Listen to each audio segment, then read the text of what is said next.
We all find ourselves subject to the tyranny of inertia. That fact that we're either stopped in one place in our business or moving towards another place, and we don't know how to change course. We're not even sure if we should. And this episode is all about reflection.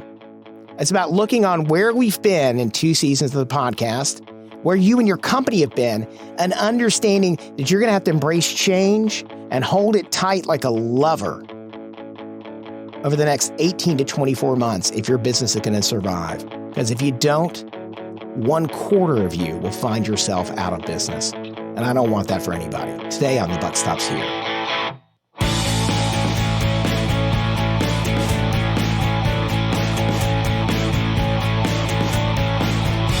This episode represents the end of season 2. And as the end of all things happen, it's a good time to reflect on where you've been, take stock of where you are, and kind of look to the future and see where you're going. And we decided to, I sat down with my producers and we decided to entitle this episode, The Tyranny of Inertia. Because in business, there's a certain velocity that happens to where you're going. There's a certain amount of inertia or inputted, there's a certain amount of energy input into any of your efforts. And kind of there are these physical constants of the universe, like nature abhors a vacuum is a classic one. Okay. The one I was thinking about a lot is Newton's first law of motion, that an object at rest tends to stay at rest, and an object in motion tends to stay in motion unless operated on by an outside or unbalanced force. So, and I've been reflecting a lot lately based on some of the feedback I've gotten in some of the most recent episodes. And thank you guys for your kind words and your cruel criticisms. That's totally valid as well. Based on the 3-part series we just finished on artificial intelligence. And there will be more to come from that. That is actually something that you have requested that we actually talk more about that. And I was kind of thinking about reflecting upon like the I've been reflecting upon like the totality of human experience in business. The idea of the buck stops here, the fact that you are responsible for what you choose to do, the course you choose to take, or to not take action is an action in of itself. How that is fundamental to any business owner anywhere. It doesn't matter where you are in business and what you're doing. And so the reason this episode is titled The Tyranny of Inertia is because it seems like one of those almost unjust physical forces that's forced to act on you. You have something, you've done this way for years and it's always worked for you, so you don't tend to change on things. Or you're continuing a certain motion and you're a captain of industry and you're doing amazing things in your business, and so there's no reason to change course. And then a bomb gets dropped in your lap. Or then something fundamentally different changes, whether it's a pandemic that fundamentally restructures the way everything works globally, whether it's a major change in your business. You have somebody who leaves your company who was one of those vital resources. They pass away, they move on to another company. Something else happens and it fundamentally restructures what you're doing. And what we find is that if you've continued to move in a certain direction or change action based on these things, you might be making the right choice or not. But no matter which way you do it, you have to overcome this kind of inertia to remain on the current trajectory or to change where you're currently at. And I've said before in the podcast, and I will continue to say this, that change is something you have to be very comfortable with, especially in the current business environment. We are coming across what would have been 100 years of technological advancement in a decade or a handful of years now.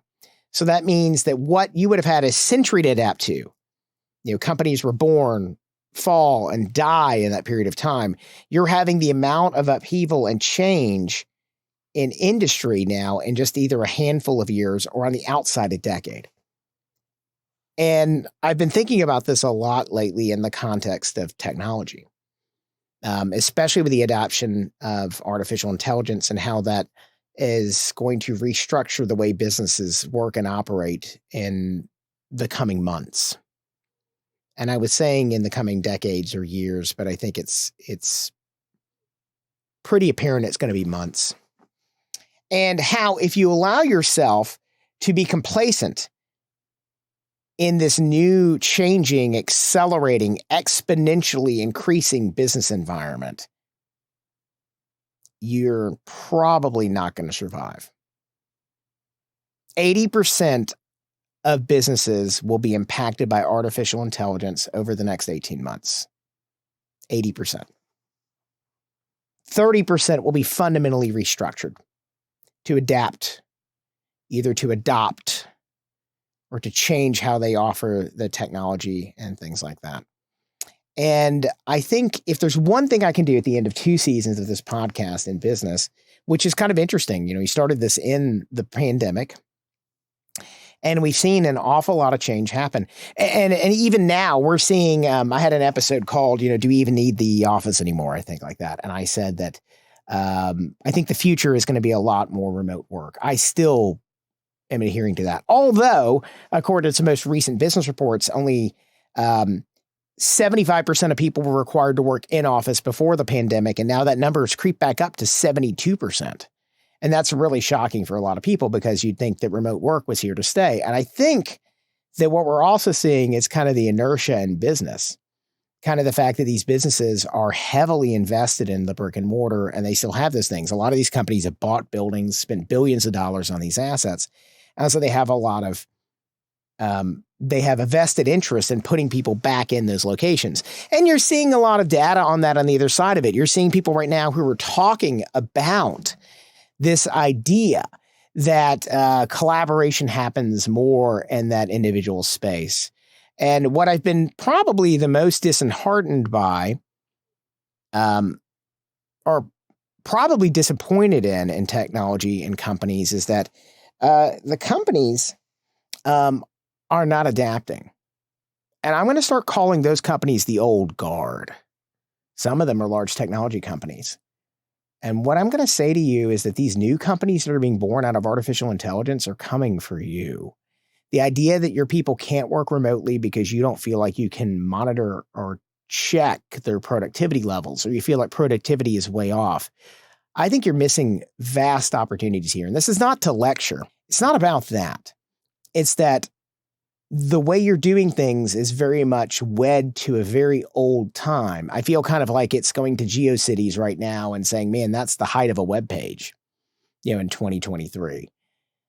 Some of you will get that reference. Some of you won't. If you don't, go Google it or ask ChatGPT about it. You'll probably get a laugh. But the point about it is that there's a lot of technology that's coming out. And I know a lot of people have kind of criticized, Zuckerberg with Facebook, et cetera, about how, the metaverse, he spent all this money on this. That's coming. That is coming. And it's coming in a major way. And all the naysayers who said that's not going to be a thing. The people who said, crypto, it's all out to sea right now. Well, Bitcoin's valuation is coming back and so is Ethereum. And these are blockchain items that are tied into, not Bitcoin so much, but Ethereum tied into actually powering internet transactions. That's not going away. They're hitting the finance exchanges now with Binance and Coinbase with all these, these regulations about they were trying to hide information and hide money and not comply. Is that any different than the savings and loans scandal in the late 1980s? I mean, you act like financial fraud is a new thing to have happen in these new financial devices. Do y'all remember the financial meltdown in 2007 and 2008? I mean, this is not even barely a decade old now. And you're acting like you're surprised that people were selling items they didn't know what they're in and then committing fraud on the massive scale. That's human nature as far as a lot of business owners go. And the idea that people are surprised by these things, I find a little laughable and kind of funny. And that's not an ego thing. It's just, it's really interesting. We have a very, very short finite memory. I know we've entered the age of the 24-hour news cycle, but the idea, there's nothing new under the sun. These are just literally shell games that are being played on a different stage. I find it very interesting that a lot of these companies are not choosing to adopt this technology. They're not choosing to double down on this technology. They're going back to the way that things were before. And I think that is a very dangerous way to be. I could be wrong about this. I could be completely wrong. The metaverse, crypto, and these other things are not going to be part of the future. I predicted the financial meltdown back in 2006 and 2007 before it happened. I wasn't alone in that. I didn't make the kind of money I probably should have, but I definitely knew it was coming.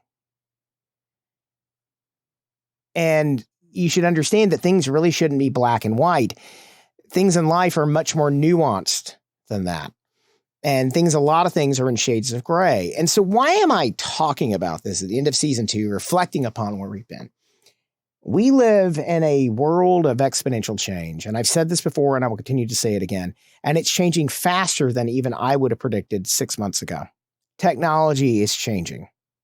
Within the next decade, we could possibly see, and this has been predicted for the past, they've said for the past 50 years that nuclear fusion was only 10 years away. But we had a net power gain, and there's some nuanced things in that reporting. There totally are. It's not just it's a double net, power gain, et cetera, versus inputs. It was also using 1980 solid state lasers technology, which are efficient only at like 1/20th of the level of modern laser technology. So there's a lot of things in that report that are not what you talked about. But what you could see within the next decade is nuclear fusion. You could see quantum computing, which could, in theory, make the fastest supercomputers on the world today look like children sitting at the knees of their parents in just 24 to 36 months. You're going to see artificial intelligence, and you might see artificial generalized intelligence. If that's actually achievable and possible, that could be coming in the next 24 months. And that changes everything. And there's no bright enough line. There's no thick enough black magic marker I can underline this with 1,000 times. I can't write it across the sky with an airplane and make this big enough for people to sit up and listen to. What you have to understand is that technology is changing, and it's changing at a faster pace than ever before. And if you are not willing to adopt to this, you will not be here. And artificial intelligence is only part of it. Nanotechnology will continue to accelerate. If artificial generalized intelligence becomes a reality, you will start seeing drug research happen at a faster rate than ever before. You're going to see legislation and technology and governments crumble and no longer be here because they could not adapt. We need major oversight on these technologies. We need people in the halls of power to understand the kind of thing they're trying to harness. And you need to be careful that you don't fly too high to the sky and burn, or you don't fly too low to the sea and have the spray destroy your wings. It's the Icarus and Daedalus stories that goes back to Greek myth. You have to understand that this is a very different world that we're inhabiting and that our children will continue to inherit. So the question is, what does this mean for the podcast right now? What does this mean for me to talk to you today? I'm going to talk about what you need to do. Fossilization is the enemy of change. I've fallen victim to it before in the past. This brings me to kind of the no BS portion of this segment. There is something that you have done in your business, either adopted, taken action on, or not taken action on because of something bad that happened to you, some trauma that happened to you in your company. It could have been a bad employee. It could have been a series of bad employees. It could be bad investments that you invested in. And because of that, you have changed your way of operating moving forward. My friend, you need to make that bad luggage that you leave at the curb. It is not helping you. People talk about trauma from their childhoods. They carry with them until they're 30 and they finally see a therapist and they're like, oh gosh. So these coping mechanisms I learned when I were 12 because XYZ happened to me don't work for me anymore. Yeah, no shit, Sherlock. They don't. And if you're honest with yourself, they don't work for your business either. Because you had a bad experience with a set of employees. You had a bad hand dealt to you. You had a natural disaster. My company is from Louisiana in the United States of America. We have suffered through no less than 3 or 4 major natural disasters in the past decade. That is very difficult. If we had not learned from the second and third of those, we would not have made it through the fourth. It is time for you to really do a lot of spring cleaning to kind of clean out the stuff in your attic. Look at the baggage you're carrying along. Look at the things you're doing. You'll see stuff about this all the time. People talk about, we only hire people with college degrees. How's that working for you? You've heard people talk about tearing the paper ceiling, the idea that you need a degree. People can be trained through alternative means. That's kind of important. If it's not something that helps move your people forward, then why is it a criteria? And I understand it's a thing to help filter out all the chaff. You create rules and regulations and things like that because they help you keep from doing the following things. Rules are made to be bent. And if the rule doesn't work, you should break it. So what I'm telling you right now is I want you to look at the things you're doing in your business. I want you to line them up into things that we've been doing that have worked for us. And I want you to look at those and say, okay, where did those come from? Why have they worked from you? Historically, what have you been doing with those things? Where did they come from? I've had business owners to work with, and I've said, why do you do that? And it says, oh, my daughter suggested that 10 years ago, and we thought it was a really cool idea. All right. Where's your daughter now? Is she involved in the company? Oh, she was 8.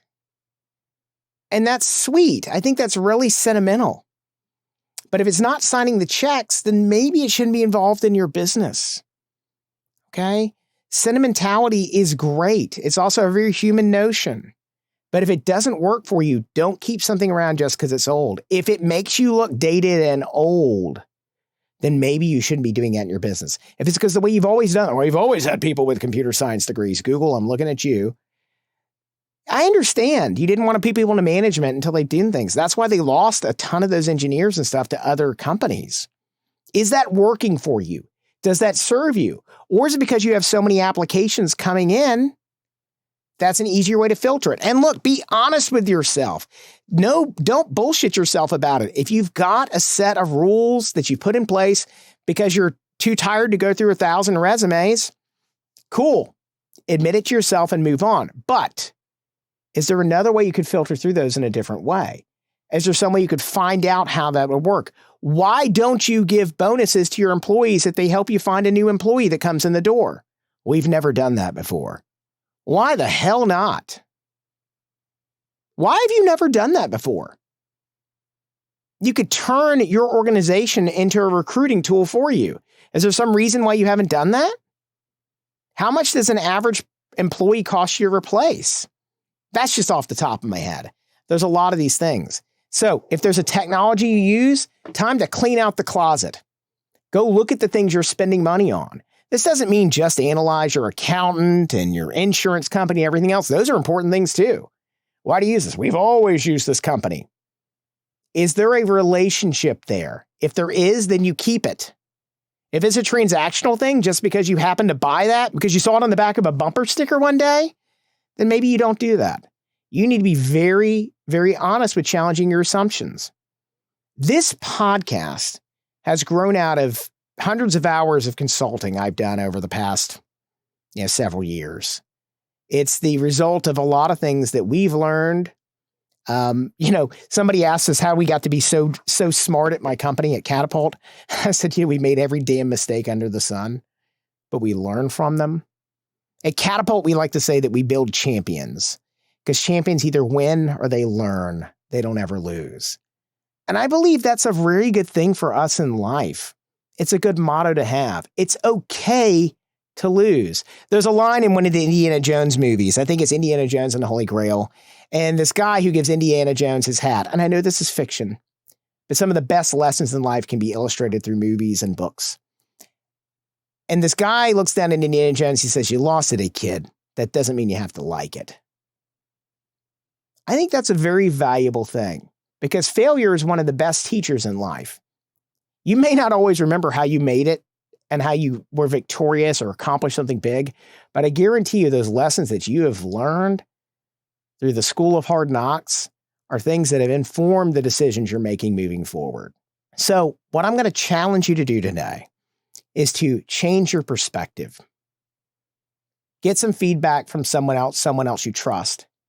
Ask your own team what you should start, stop, or continue doing. It's a very simple exercise. Think about things we've done since the pandemic. What are things that you guys think we should start doing now that we haven't been doing? What are things we should stop doing that we have been doing? And what are things we should continue doing? Things that really make us do those things. If you have the kind of those pillars or those planks in your company that are sacrosanct and are not negotiable, analyze where those business planks came from. Is it a core value and belief of what you do? I fundamentally, at the companies I've worked with and the people I advise, I only want to work with people who want to make the world a better place than they found it. If your only object is money, I'm not interested in consulting you. I've made people millions and millions of dollars.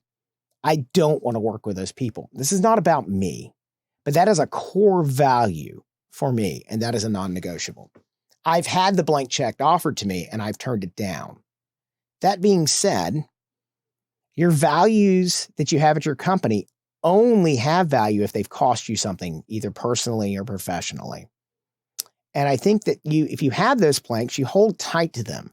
They're very important. But I think that everything else you do in your business, every single thing else you do in your business is challengeable and assailable.